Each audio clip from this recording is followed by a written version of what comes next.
नमस्कार दोस्तों, स्वागत है आपका मेरे YouTube चैनल ज्योतिष टॉक में। और मैं आचार्य भावेश वेद आपका बहुत बहुत स्वागत करता हूं। दोस्तों, आज हम जिस विषय पर बात करने वाले हैं वो विषय है नवग्रह। जी हाँ दोस्तों, नवग्रहों के ऊपर बात करने वाले हैं।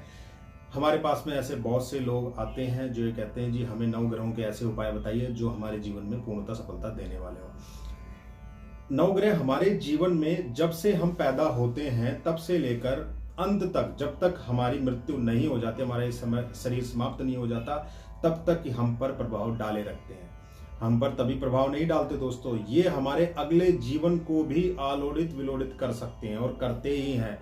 जो अच्छे या बुरे कर्म हम करते हैं उन्हीं का शुभ और अशुभ परिणाम हमें जन्म कुंडली में भोगने को मिलता है।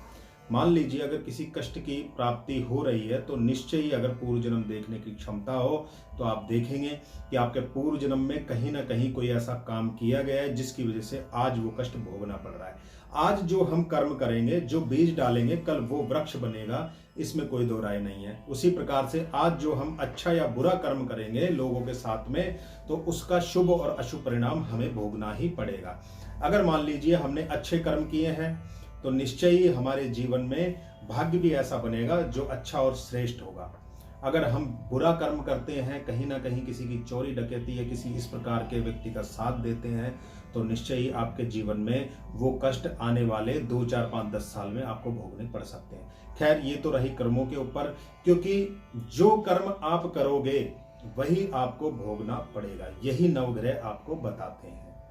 जो जन्म कुंडली है वो और कुछ नहीं है दोस्तों, कर्मों का जो खेल है उसी का एक ये खाका है। जो कर्म किए गए हैं जाने अनजाने में, उन्हीं का एक खाका है। लग्न अगर व्यक्ति का, किसी का शरीर रुग्ण है, परेशान पूर्ण है, मेहनत करने के बाद में भी नहीं मिलता, तो उसका पंचम भाव और नवम भाव देख लेना दोस्तों, वो भी खराब ही निकलेगा।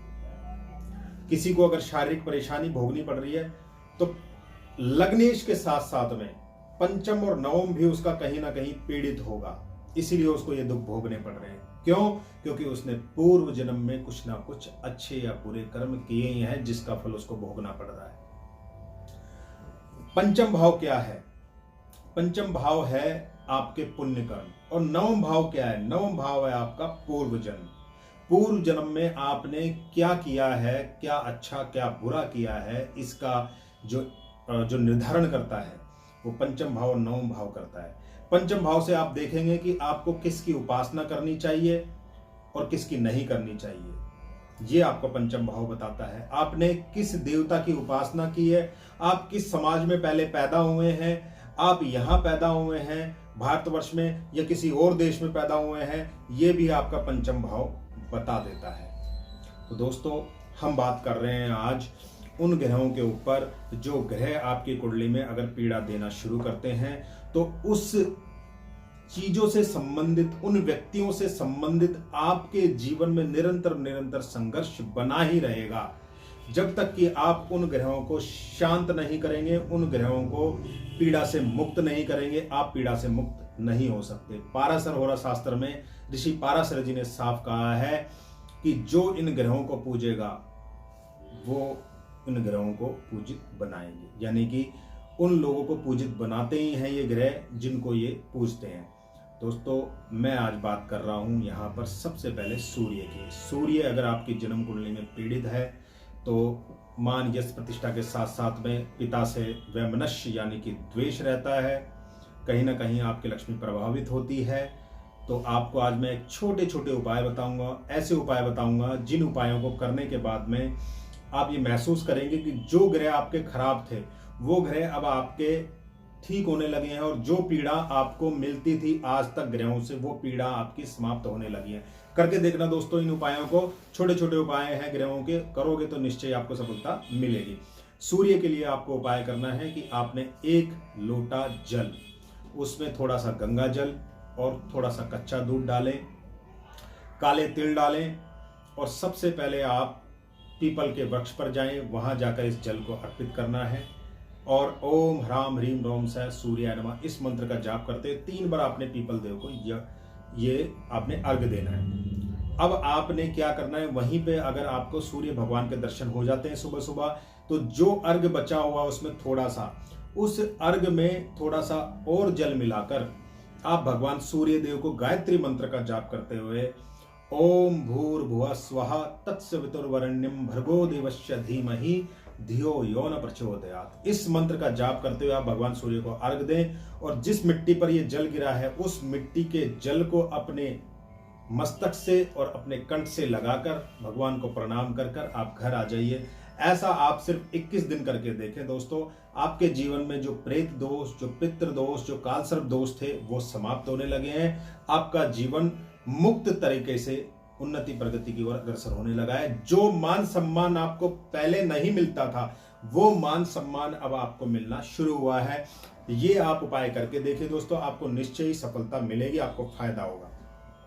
अब हम चंद्रमा के उपाय बताते हैं। अगर किसी व्यक्ति का चंद्रमा पीड़ित है, पहले तो मैं आपको बता देता हूं कि जो ग्रह व्यक्ति का पीड़ित होता है जन्म कुंडली में, उससे संबंधित रिश्तेदार से कभी नहीं बनती।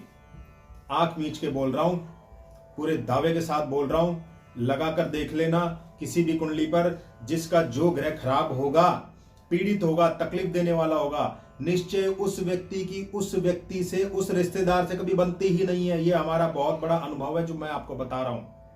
अब कई लोगों की अपनी माता से नहीं बनती, वो कहते हैं जी हमारी माँ से नहीं बनती, माँ हमारी नहीं सुनती, हम उनकी नहीं सुनते, जबकि दोनों ही सही है अपनी जगह पे। लेकिन कहीं ना कहीं उस जन्म कुंडली में चंद्रमा पीड़ित आपको मिलेगा, चंद्रमा अस्त मिलेगा, चंद्रमा केतु राहु के साथ मिलेगा, 6, 8, 12 में मिलेगा, चंद्रमा शनि की दृष्टि में मिलेगा, चंद्रमा अमावस्या के पास मिलेगा, बनेगी नहीं मां से, 36 का आंकड़ा रहेगा।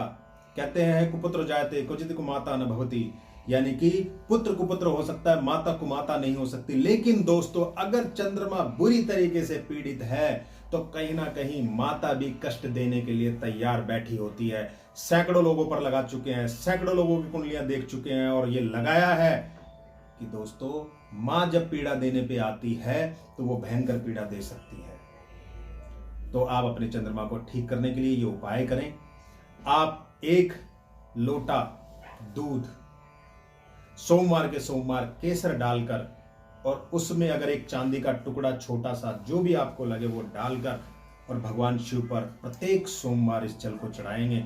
21 सोमवार आप इस उपाय को करके देखिए, आपको जीवन में सफलता ना मिल जाए, आपकी माता से संबंध मधुर ना हो जाए, आपके जीवन में जो पैसा अटका हुआ था वो आपको प्राप्त ना होना शुरू हो जाए, आपको व्यापार में सफलता नहीं मिल रही थी वो अगर आपको ना मिलनी शुरू हो जाए तो हमें आप जरूर बताइएगा कमेंट में। दोस्तों इस उपाय को करिए, आपका चंद्रमा अवश्य आपको जीवन में सफलता उन्नति प्रगति देगा। अब मैं आता हूं मंगल पर। मंगल अगर दोस्तों व्यक्ति का खराब हो जाए, नीच हो जाए, पीड़ित हो जाए, अस्त हो जाए, वक्री हो जाए, अतिचारी हो जाए, व्यभिचारी हो जाए तो निश्चित मानिए छोटे भाई से कभी नहीं बनती। छोटे भाइयों से पीड़ा तकलीफ मिलती है। ऐसे लोगों को व्यापार के साथ साथ जो भूमि उनके पास में है, जो भूमि उन्होंने क्रय किया है, विक्रय किया है, उसमें उनको असफलता ही मिलती है। मंगल की सबसे बड़ी पहचान, छोटा भाई अगर होगा, छोटी बहन होगी, बनेगी नहीं।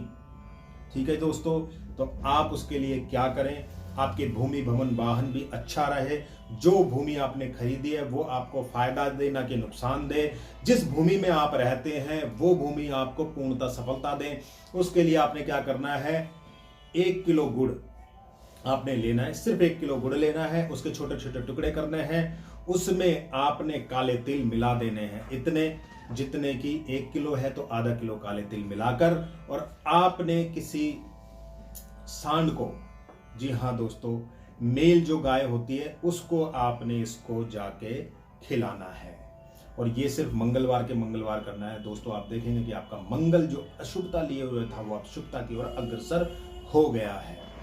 बुध के लिए मैं बात करना चाहूंगा। जिनका बुध खराब होता है, ऐसे व्यक्ति के जीवन में भुआ से कभी अच्छे संबंध नहीं बनेंगे, मासी से कभी अच्छे संबंध नहीं बनेंगे। जहां जाएंगे ऐसे लोग उपेक्षा का पात्र बनेंगे, भरी सभा में भी लोग इनसे दूर भागेंगे। बुध जिसका खराब होगा, ऐसे व्यक्ति को अपने जीवन में सबसे पहले अपनी भुआ और जो मासियां हैं उनसे अच्छे संबंध बनाने चाहिए, और नहीं बनते। कई बार क्या होता है कि मनमुटाव ज्यादा हो जाता है, नहीं बन पाते। व्यापार में अगर असफलता मिल रही है, व्यापार अगर सही नहीं चल रहा है तो बुध आपका खराब है, कहीं ना कहीं बुध आपको पीड़ा दे रहा है अगर व्यापार नहीं चल रहा है तो आप ऐसे में क्या करेंगे, आप करेंगे भगवान गणपति की उपासना। आप भगवान गणपति की उपासना शुरू कीजिए। 21 दिन आप रेगुलर गणपति चालीसा का पाठ करें।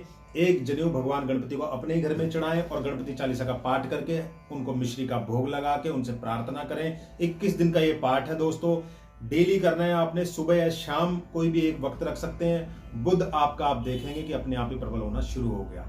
गुरु, देव गुरु बृहस्पति अगर जन्म कुंडली में नीच, अतिचारी और वक्री हो जाए, अस्त हो जाए, शनि की दृष्टि में चले जाए, शनि के साथ राहु के साथ चले जाए, केतु के साथ बैठ जाए, तो व्यक्ति जो है जीवन में कर्जे का भाव उत्पन्न हो जाता है। ऐसे लोगों के जीवन में कर्जा बहुत ज्यादा होता है। इससे मांगा, उससे मांगा, इससे मांगा, उससे मांगा, ये ही चलता रहता है। तो बृहस्पति को सबसे पहले शुभ करें पूरी कुंडली में। बृहस्पति शुभ, सब कुछ शुभ। दोस्तों, बृहस्पति को शुभ करने के लिए क्या करें? ऐसे लोग जो जिनको अशुभ रहता है बृहस्पति, गुरुओं की कभी बात नहीं मानते। अगर कोई अच्छा एस्ट्रोलॉजर मिल जाएगा, अच्छा ज्योतिषी मिल जाएगा, ज्ञानवान गुरु मिल जाएगा, कोई इस प्रकार का व्यक्ति मिल जाएगा, तो वो उसकी बात कभी मानेंगे नहीं। क्यों? क्योंकि उनका बृहस्पति खराब हो गया है। वो किसी गुरु की बात को मानेंगे नहीं। वो कहेंगे अरे कुछ नहीं है, सब ढोंग है, पाखंड है। क्यों? क्योंकि उनका बृहस्पति उनको वो चीज लेने नहीं दे रहा है। ऐसे लोगों को क्या करना चाहिए? ऐसे लोगों को हल्दी की 12 गांठें, 12 गांठ क्यों बता रहा हूं दोस्तों मैं, यहाँ पे थोड़ा सा लॉजिक है। 12 गांठ इसलिए बता रहा हूं, 2 और 1 3 होता है, और 3 का जो अंक होता है वो बृहस्पति का होता है, देवगुरु बृहस्पति का होता है 3 का अंक। तो 3 के अंक को जोड़ने के लिए, बृहस्पति को शुभ करने के लिए यहाँ 12 हल्दी की गांठें आपने लेनी है, और थोड़ा सा आपने जो है कुमकुम लेना है। दोस्तों, कुमकुम भी हल्दी से ही बनता है। वो एक प्रक्रिया होती है, लेकिन बनता कुमकुम ओरिजिनल हल्दी से ही है। तो आपने कुमकुम लेना है, बस उसका रंग लाल होता है, उसका पीला होता है, और एक पीले कपड़े में बांधकर आपको अपने घर में कहीं ऐसी जगह पर इसको रख देना है, सिर्फ और सिर्फ 41 दिन के लिए, जहां पर इस पर सबकी दृष्टि पड़े। किसी मंदिर में आपने इसको रख देना है या अपने मेन चौखट पे इसको लटका देना है, और 41 दिन के बाद में इसको भगवान विष्णु के चरणों में जाके अर्पित कर देना है। आप देखेंगे कि आपकी जो समस्याएं आ रही थी वो समाप्त हो रही हैं। पैसे में जो आपको कहीं ना कहीं परेशानियां नजर आ रही थी, वो परेशानी आपकी समाप्त हो रही है, और जीवन में निरंतर धन वृद्धि के साथ मान प्रतिष्ठा और गुरुओं का आशीर्वाद भी आपको प्राप्त हो रहा है। अब हम बात करते हैं शुक्र की। वीनस, शुक्र अगर कुंडली में खराब है तो उसकी क्या पहचान है? उसकी पहचान है कि स्त्रियों से उनको विशेष दुख की प्राप्ति होती है। स्त्री ऐसी मिल जाएगी कि 24 घंटे उनसे झगड़ा करेगी। स्त्री ऐसी मिल जाएगी, आर्गुमेंट करेगी। स्त्री ऐसी मिल जाएगी, जहां वो जाएंगे, अगर प्रेमिका भी मिल गई तो भैया उठा के चांटा मार देंगे, हमने देखा है।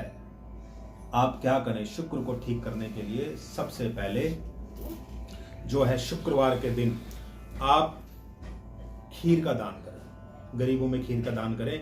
3 शुक्रवार या 11 शुक्रवार आप खीर का दान करेंगे तो आपको जीवन में सफलता मिलने शुरू होंगे। शनि के लिए मैं बता रहा हूं, जिन लोगों का शनि खराब होता है, ऐसे लोगों को कहीं ना कहीं पैरों में दिक्कत होती है, चलने में दिक्कत होती है, बनते हुए काम उनके बिगड़ जाते हैं। जो काम वो सोचते हैं कि हमारा अब बनेगा, वो काम उनका बिगड़ जाता है, वो बन ही नहीं पाता। उसके लिए क्या करें? उसके लिए उनको आलू, तेल और तिल का दान जो है मंदिरों में करना चाहिए। लंगर में पुड़ियां और आलू की सब्जी का दान करना चाहिए, तो इससे शनि आपका प्रबल होगा, अच्छा होगा। अब राहु केतु के लिए मैं एक दान बता देता हूं। इसको अगर आप करते हैं तो निश्चय ही जीवन में आपका राहु केतु शुभ हो जाता है। आप क्या करें दोस्तों? मंदिरों में आप ब्रेड पकोड़े बंटवा सकते हैं। अब मैं यहां पर आपको एक छोटी सी बात बता देता हूं कि इसमें ब्रेड पकोड़े का क्या लॉजिक है। ब्रेड पकोड़े का लॉजिक है दोस्तों, जो ब्रेड हो या पुड़िया हो, जब ये तली जाती हैं तो ये राहु के अंडर में चले जाती हैं, ठीक है जी। और राहु, शनि और केतु तीनों को ठीक करने का एक उपाय है, और वो है कि आप जो है ब्रेड पकोड़े जो हैं वो गरीबों में बांटे। अगर आप ये नहीं बांट सकते तो आप हलवा बांटे, सूजी का हलवा बनाकर, और आप 5 शनिवार अगर बांट देंगे तो आपके राहु केतु शनि आपके शुभ होने शुरू हो जाएंगे। दोस्तों, ये आपको मैंने छोटे छोटे उपाय बताए हैं, 9 ग्रहों के शांति के उपाय हैं। आप इन उपायों को करें। कोई व्यक्ति इन उपायों को करके अपने जीवन को फलीभूत और सफल कर सकता है। जो भी आपके दुख और बाधाएं वो समाप्त हो।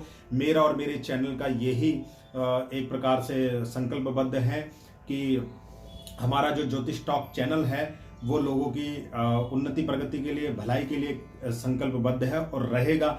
आगे भी हम आपको ऐसा ज्ञान प्रदान करते रहेंगे। मेरे वीडियो अगर आपको अच्छे लगे तो इनको सब्सक्राइब करें, लाइक करें, शेयर करें, और अगले वीडियो के लिए हम आपसे विदा लेते हैं। नमस्कार।